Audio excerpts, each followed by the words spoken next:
morning, children. Hope you are safe by the grace of God.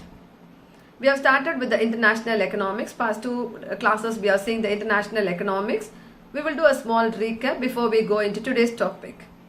We saw what is the meaning of international economics. We saw the meaning of trade, internal trade, international trade. We saw Adam Smith theory of cost advantage.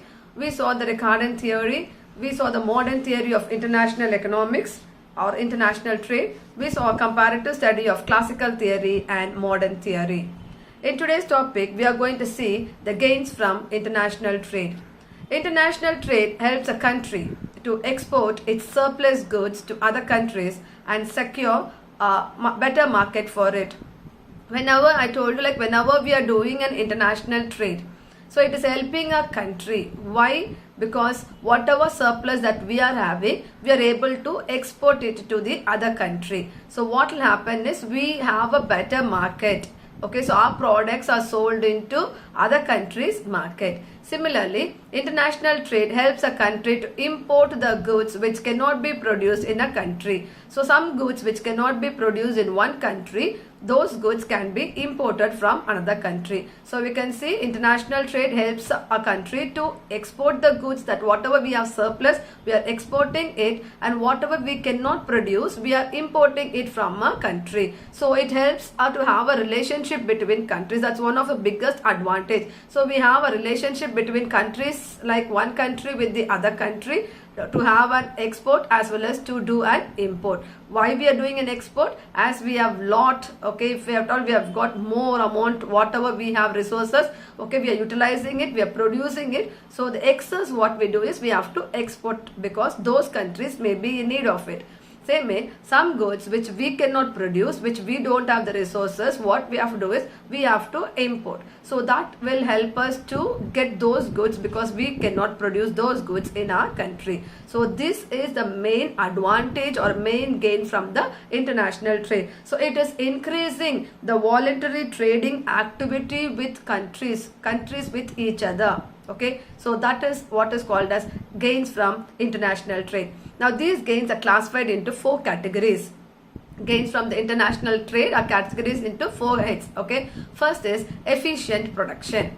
Okay, next is equalization of prices between countries, equitable distribution of scarce materials, and general advantages of international trade. We will see all this one by one. The first one what we saw is better utilization of resources. So we can see when whatever resources that, for example, I'll take India. Okay, so India is abundant in resources. So what we are going to do is we are going to use those resources and produce goods. So immediately we are concentrating more in the production. So that is one of the comparative cost advantage. We are able to produce goods in such a way that what resources are available, for the best of that we are going to do a product and we are going to give it for a better value, a better cost. Okay, so better utilization of resources is one of the gain from the international efficient production. Next is concentration in the production of goods in which it has a comparative advantage,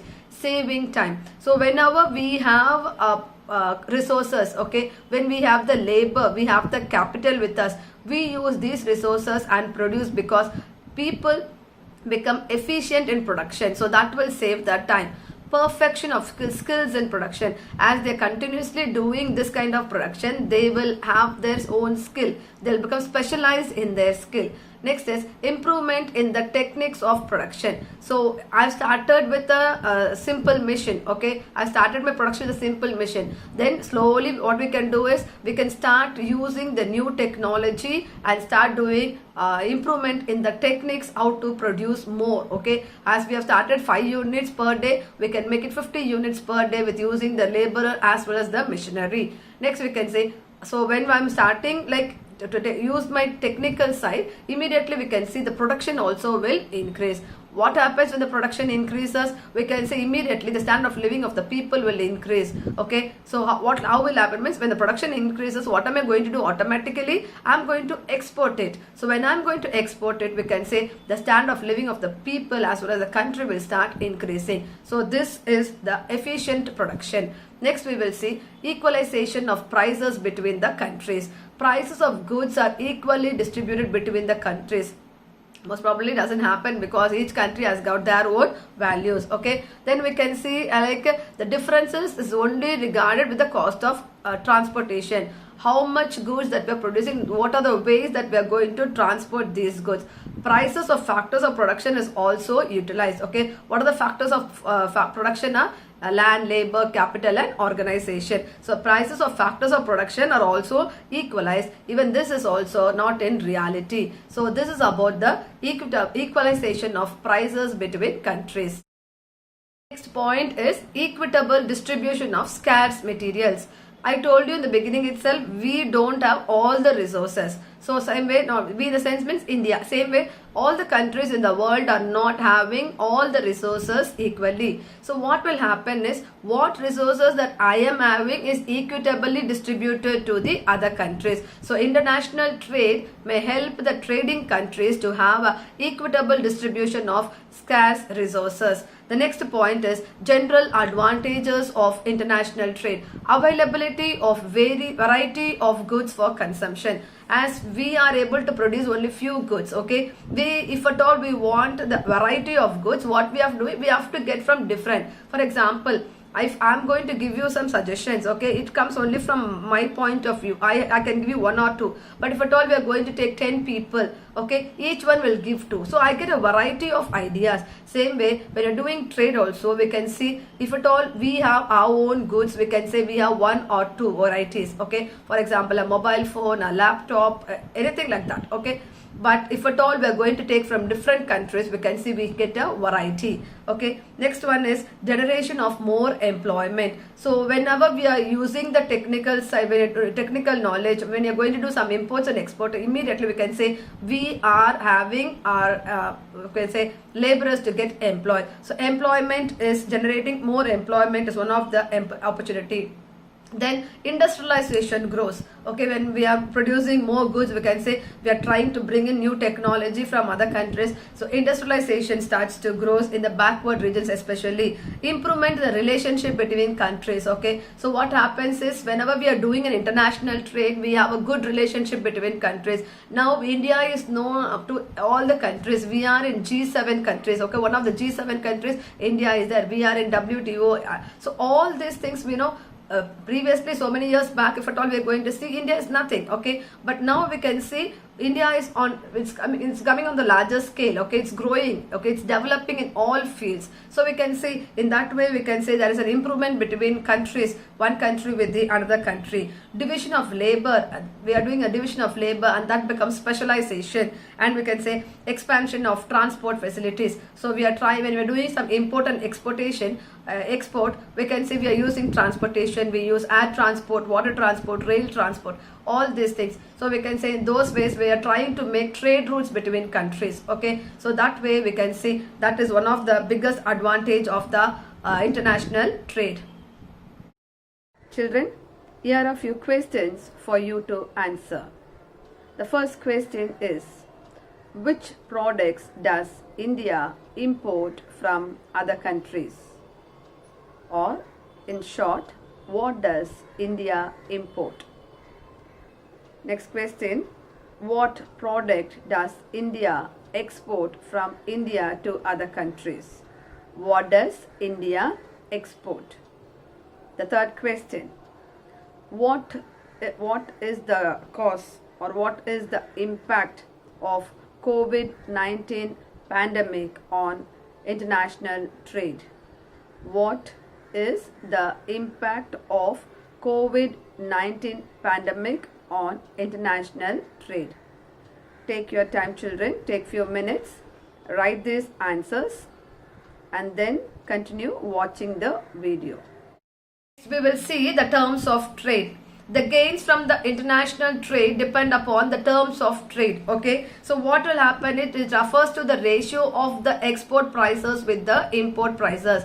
What is the value of the import prices that one country is going to give it or exchange with the other countries, okay. We will see the meaning of terms of trade. It is the rate at which the goods of one country are exchanged for the goods of another country. The price value. It is expressed as a relationship between export prices and import prices. The terms of trade can be further classified into net barter terms of trade that was set by Taussig, gross barter terms of trade that was also described by Taussig, and incomes terms of trade. It was this was given by G.S. Dorrance. So we will see one by one. The first one, terms of trade, is the net barter terms of trade. So this type of trade was developed by Taussig in 1927. What does this say? It says that the ratio between the prices of exports and the price of imports is called as the net barter terms of trade. The price of exports as well as the price of imports is called as the net barter terms of trade. Now, this is also named by Wiener as the commodity terms of trade. So it has been expressed like with a formula: T of n is equal to P of x by P of m into 100. So where T of n is the net barter terms of trade, P of x is the index number of export prices, and P of m is the index number of import prices. You can say x and m. X is always export and m is the imports. Okay, that's what we call as ex-im policy, exports and import policies. Okay, the next one we are going to see is gross barter terms of trade. This was developed by Taussig in 1927 as an improvement over the net barter terms of trade. Okay, so it is an index of relationship between the total physical quantity of import with the total physical quantity of export. When this also is expressed by the formula that is given below: T of G as goods is equal to T of Q of m by Q of x into 100, where Q of m means imports, okay, x means exports. Okay, so the next one is income terms of trade. The income terms of trade was given by G.S. Dorrance. The first two was given by Taussig. This was given by Dorrance in 1948. It is the index of the value of exports divided by the price of the for exports multiplied by the quantity, that is the index of the exports. T of y is equal to P of x by P of m into Q of x. Okay, where P of x is the price index of exports, P of m is price index of imports, Q of x is equal to quantity index of exports. We will see the terms of trade related to the interchange between productive resources. So here we have single factor terms of trade and double factorial terms of trade. What is a single factorial terms of trade? Wiener has devised another concept called as the single factorial terms of trade as an improvement upon the commodity in the terms of trade. Okay, how we are going to improve the commodity? It represents the ratio of export price index to the import price index adjusted for changes in the productivity of a country's factors of production in the production of exports. Okay, here it is explained clearly with the formula where T of F stands for the single factorial trade of terms of trade, where Fx stands for productivity in exports and imports.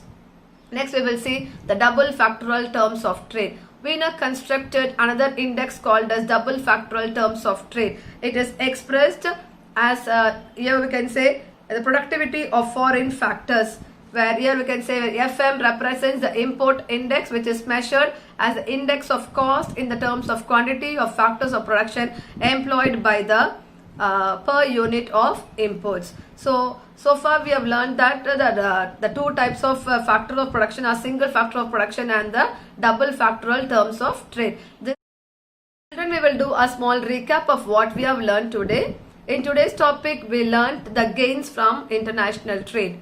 Gain means benefits. Okay, how a country is benefited by doing an international trade. So what we do in international trade, we do imports as well as exports. Why we are doing it? To grow in the standard of living, to generate employment opportunity, to adapt the various techniques. Okay, to grow, or you can say to raise more production. Okay, and thereby we can say better utilization of resources as well as exchange the resources whichever we don't have. Okay, equally sharing the resources. That's what we are doing in international trade. So how we are benefiting? We saw the four categories, how we are benefiting out of it. We saw the terms of trade, our net barter system, net barter terms of trade, gross barter, and the income barter trade of terms of trade. Along with that, we saw the single factorial terms of trade and the double factorial terms of trade. How different authors has been expressed this with the imports and the export price indexes. Okay, children, as usual, you have to take up your test and do your Kahoots. This is always beneficial for you. Okay, it is going to benefit you as you learn more, as you go through your videos, as you go through your textbooks. Okay, you get more knowledge. Okay, try gaining more information from the other sources also. Use other sources, get more knowledge, be happy, do a joyful learning, enjoy reading, enjoy learning. Okay, learn lot of books also in between if at all you get an opportunity, because you have lot of time to read books. Okay, books gives you more knowledge. Try to read some books. Okay, at least a small book which you have. Okay, or get some books and you read. Okay, reading and learning your textbooks, your present economics, commerce text, whatever books you have, learn that also. Read extra books also, children. Be happy, be safe. Thank you, children. Have a nice day.